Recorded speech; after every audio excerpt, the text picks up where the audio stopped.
Essa grande história começou com um guerreiro chamado Peleu, que ao longo de sua jornada lutou ao lado de muitos heróis gregos. Cada dia uma parte do corpo de Aquiles era exposta a chamas. Quando restavam apenas os calcanhares, Peleu, achando que Tétis estava tentando cometer um assassinato, pegou Aquiles e fugiu. O centauro Quíron, que mais tarde tornou-se grande amigo de Aquiles. O gigante reino de Troia estava em chamas, e a vitória dos gregos era questão de tempo. Nos últimos minutos do conflito, Paris, guiado pelo deus Apolo, atingiu uma flecha envenenada em um dos calcanhares de Aquiles. O jovem guerreiro morreu lentamente, mas os gregos conseguiram vencer a guerra.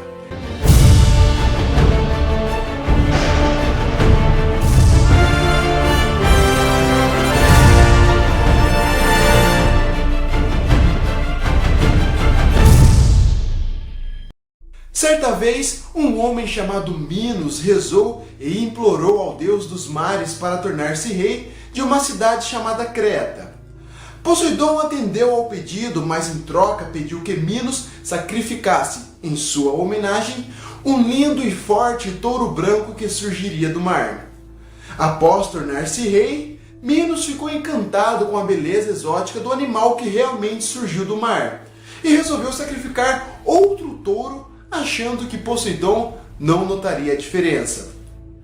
O problema é que um dos mais poderosos deuses da mitologia grega ficou muito furioso com tal atitude do rei e resolveu castigar o mero mortal.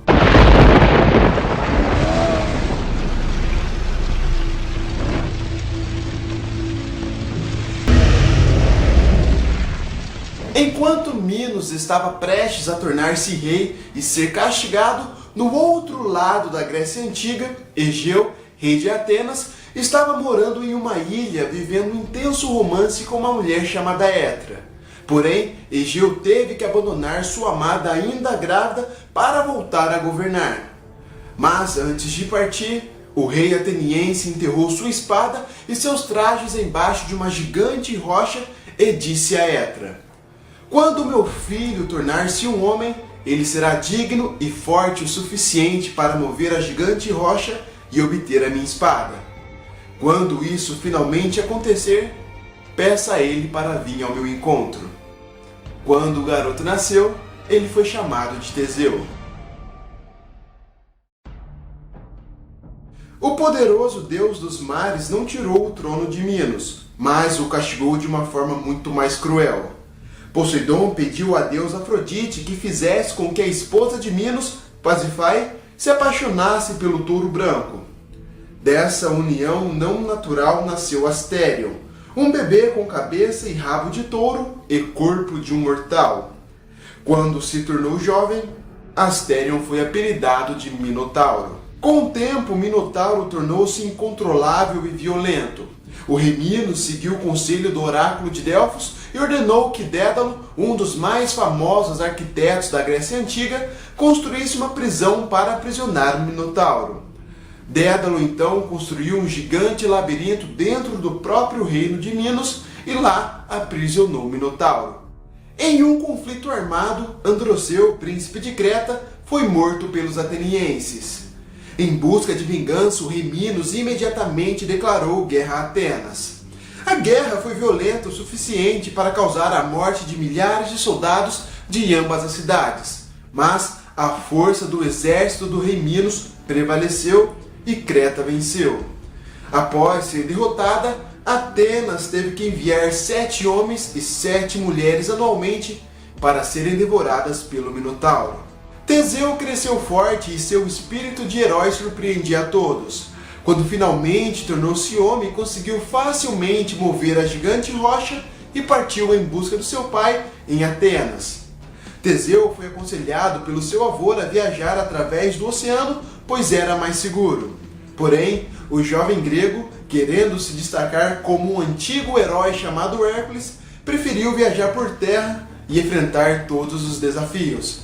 Durante a jornada, Teseu passou por Epidauro, onde encontrou Perifetes, filho de Vulcano, um homem violento, feroz e covarde que andava com uma clava e assassinava todos os viajantes. Em sua primeira grande batalha, Teseu destruiu Perifetes de uma forma violenta e se apoderou da clava como lembrança da primeira grande vitória. Durante a longa jornada até Atenas, o jovem herói grego venceu todos os tiranos e monstros que cruzaram seu caminho. O rei ateniense tinha se casado com uma mulher chamada Medeia, que na verdade era uma grande feiticeira, mas o povo ateniense não sabia. Medeia viu através de sua magia que o jovem herdeiro do trono estava chegando e ficou com muito medo de perder a influência no reino. A feiticeira então mentiu para o rei ateniense, dizendo que um jovem viajante estava a caminho para roubar o trono e que esse mesmo jovem deveria morrer o mais rápido possível. Mas, quando finalmente o jovem herói grego chegou ao palácio de Atenas, o rei Egeu reconheceu sua antiga espada e aceitou Teseu como filho herdeiro do trono de Atenas. Medeia, com medo de ser castigada, fugiu para a Ásia. Dias depois, o rei ateniense começou a preparar os homens e mulheres que seriam sacrificados. Quando os jovens começaram a ser sorteados para serem tributados, Teseu se ofereceu para ser uma das vítimas e tentar matar o lendário monstro de Creta. O navio partiu com suas clássicas velas negras, mas o jovem herói ateniense prometeu ao seu pai que mudaria a cor das velas para branca, caso saísse vitorioso dessa grande jornada. Logo, quando os jovens chegaram, foram todos exibidos diante da família real no principal palácio da cidade de Creta.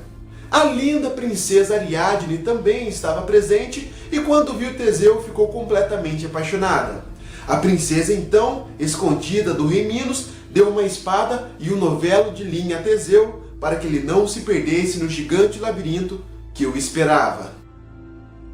O herói grego amarrou uma ponta do novelo de linha na entrada do labirinto e a outra ponta em sua cintura para que não se perdesse. A batalha foi intensa e por muitas vezes Teseu esteve perto da morte. O Minotauro não era apenas mais um monstro, e sim uma lenda temida até mesmo entre os deuses do Olimpo. Depois de intensos e decisivos minutos de combate, o príncipe ateniense conseguiu matar a fera e fugir do labirinto juntamente com os outros jovens. Teseu fugiu para a ilha de Naxos juntamente com a princesa Ariadne, mas os dois não ficaram juntos por muito tempo. Quando Teseu estava voltando para casa, acabou se esquecendo da promessa que tinha feito ao seu pai e não mudou as cores das velas para branca. Quando o rei Egeu viu o navio chegando com as mesmas velas pretas, acabou tirando a própria vida, achando que tinha perdido seu filho para o Minotauro. Assim, Teseu tornou-se o novo rei de Atenas. Uma das mais fascinantes aventuras do rei de Atenas foi a expedição contra as guerreiras amazonas. O rei Teseu invadiu e atacou as guerreiras antes que elas tivessem se recuperado da derrota infligida por Hércules e aprisionou a rainha Hipólita. As guerreiras amazonas, por sua vez, invadiram o reino de Atenas, onde se travou a batalha final, em que Teseu as derrotou. A guerreira Hipólita acabou se apaixonando pelo rei ateniense e juntos tiveram um filho chamado Hipólito. Os anos se passaram até que Hipólita acabou falecendo e Teseu, por sua vez, viveu um romance com Fedra, filha do rei Minos e irmã de Ariadne. Os dias, meses e anos foram passando até que, em um certo momento, Fedra começou a surtar e ter um sentimento de inveja e ciúmes do príncipe Hipólito e colocou Teseu contra o próprio filho. Não satisfeita, Fedra invocou os espíritos malignos de Netuno contra o príncipe ateniense. Dias depois, Hipólito acabou morrendo em um acidente, mas foi ressuscitado com a ajuda de poderosas ninfas e fugiu para a Itália. O Império Ateniense começou a sofrer grandes golpes e crises que fizeram o rei Teseu pedir ajuda ao rei da cidade de Ciros, Licomedes. Os meses foram passando e Atenas foi afundando e parte do povo começou a protestar e fazer manifestações pedindo um novo rei, um novo governo. O problema era que o povo ateniense não esperava que um dos maiores heróis da Grécia Antiga seria traído e morto pelo rei Licomedes, colocando fim no maior herói de Atenas.